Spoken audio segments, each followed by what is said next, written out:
حضرت ابو جندل رضی اللہ تعالیٰ عنہ حضور حدیبیہ تک تشریف لائے نبی کریم علیہ السلام۔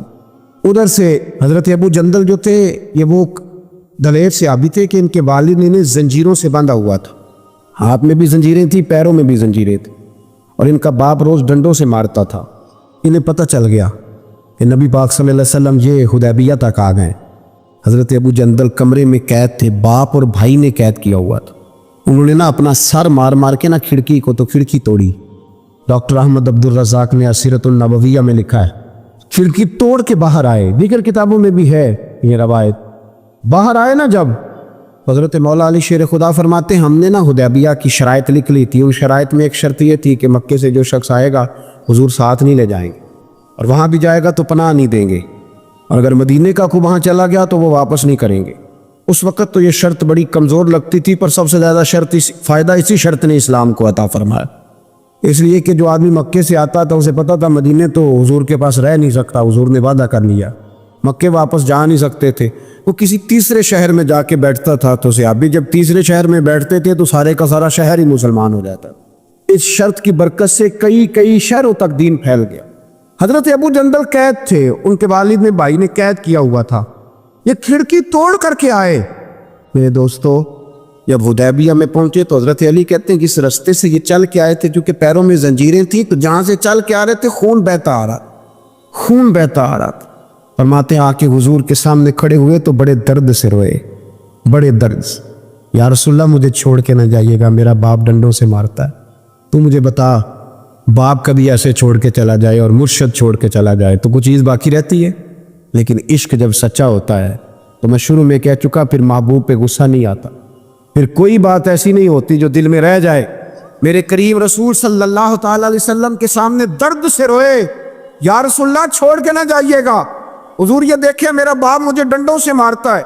حضرت علی کہتے ہیں کہ چونکہ معاہدہ طے ہو گیا تھا، ابھی دستخط نہیں ہوئے تھے، ہمارا دل کر رہا تھا کہ حضور اجازت دیں تو ہم ان کافروں کے پرخچے بکھیر دیں، اتنا بھی کوئی ظلم کرتا ہے؟ لیکن کہتے ہیں حضور اٹھے، حضرت ابو جندل کا سر محبوب نے اپنے کندھے پہ رکھا، جناب ابو جندل بھی کھل کے روئے، ایک واری میری آنکھیاں چوں انہاں نے اتھرو پونجے سن، ان تے چسکا پہ گیا رونے دا تے ہر ویلے آہو زاری دا۔ کہتے کھل کے روئے حضرت ابو جندل کہ حضور مجھے چھوڑ کے نہ جائیے گا۔ جب وہ رو رہے تھے تو ابو سفیان اٹھے، کہا آپ نے وعدہ کر لیا، لے جا نہیں سکتے۔ ایک صحابی نے کہا بھی تو دستخط نہیں ہوئے، کہا نہیں پھر ہم توڑتے ہیں معاہدہ۔ سننا بات، غور کرنا، عقل کہاں تک انسان کو پریشان کرتی ہے اور محبت اسے کتنا سلیقہ سکھاتی، کتنی اطاعت اور اتباع سکھاتی ہے۔ نبی کریم علیہ السلام نے حضرت ابو جندل کو تسلی دی، اور پھر حضور نے تھپکی دے کے کندھے پہ فرمایا تیرا تھوڑا سا امتحان رہ گیا ہے، دل پہ ہاتھ رکھ کے بتانا کام بڑا مشکل ہے، تیرا تھوڑا سا امتحان رہ گیا ہے۔ جناب ابو جندل کو یہ کہہ کہ حضور نے رخ انور پھیرا تو ان کے والد نے گریبان سے پکڑا، کھینچ کے لے گئے اور کہنے لگے ان کے ساتھ تو معاذ اللہ جانا چاہتا تھا جو تجھے لے کے نہیں گئے، ان کے ساتھ۔ جناب ابو جندل نے باپ کا ہاتھ جھٹکا، اٹھ کے کھڑے ہوئے، کہنے لگے زیادہ باتیں نہ کر، میرا تو ایمان پہلے سے زیادہ مضبوط ہو گیا ہے کہ میرا رسول وعدوں کا پکا ہے، میرا تو ایمان پہلے سے مضبوط ہو گیا۔ اور کیا شاندار لفظ لکھے ڈاکٹر صاحب نے۔ حضرت ابو جندل کہنے لگے باپ تو اس طرح کر، میری یہ زنجیریں کھول دے، ہاتھوں کی بھی کھول دے، پیروں کی بھی کھول دے، اور مجھے بتا میں نے کس کمرے میں قید ہونا ہے، تو بس بتا دے کہاں قید ہونا ہے۔ اب میں تیرا قیدی نہیں ہوں، اب میں محمد عربی کے حکم کا قیدی ہوں، جب تک رسول اللہ صلی اللہ علیہ وسلم کا نیا حکم نہیں آتا میں قید میں رہوں گا، اور میں خوشی کے ساتھ رہوں گا۔ جتنے کفار وہاں کھڑے تھے جتنے کھڑے تھے، جتنے حضرت ابو جندل کے والد سمیت، وہ کہتے ہیں ہماری توجہ باقی معاملہ سے ہٹ گئی اور جناب ابو جندل کی طرف چلی گئی۔ یہ بھی رنگ ہوتا ہے، یہ بھی وہ کیا کہا تھا میاں صاحب نے؟ میاں صاحب فرمانے لگے کچا رنگ للاری والا جڑا چڑھدا لیندا رہندا، اے عشق تیرے دا رنگ محمد چڑھ جائے پھر نہیں لیندا، یہ پکا رنگ ہوتا ہے۔ اپنے آپ کو سلیٹیں، دین کے ساتھ خشک رشتہ بناؤ گے تو لمبا نہیں چلے، لمبا نہیں چلے۔ جو بوجھ سمجھ کے نماز پڑھتے ہیں وہ تو زور سے عصر تک مسجد کے حجرے میں گپے لگا رہے ہوتے ہیں، عصر کی اذان ہوتی ہے تو کام یاد آ جاتا۔ یہ بہت بڑی سزا ہے۔ ساری زندگی انسان باقی سارے کام دلچسپی سے کرے اور نماز اس پر بوجھ رہے تو اسے توبہ کرنی چاہیے کہ کہاں کوئی ایسی کوتاہی ہے جس کی وجہ سے یہ سارا کچھ ہے۔ میرے بھائی جب محبت ہوتی ہے